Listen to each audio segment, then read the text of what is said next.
Calmly, she repeated her terms. She wanted him to marry her, or she wanted a public apology that implicated his family's company.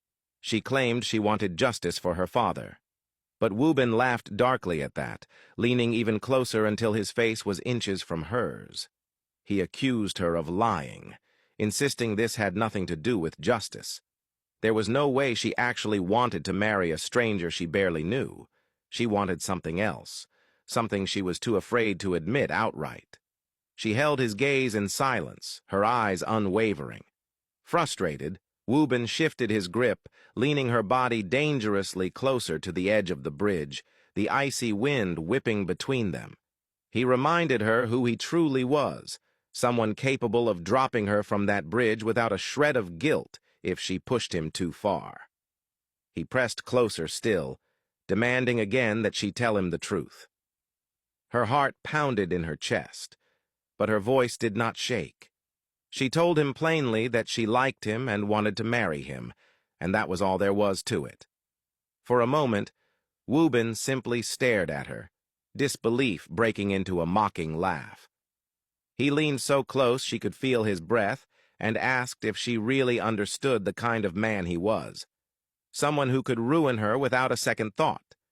But she stood her ground, telling him that if he dropped her, he would be doing her a favor.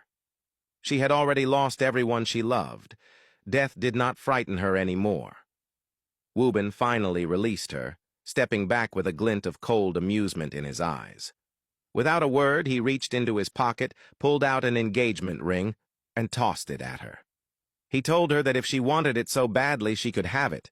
They would start with an engagement, and she would keep her promise to stop slandering his family and withdraw every false word she had ever spread.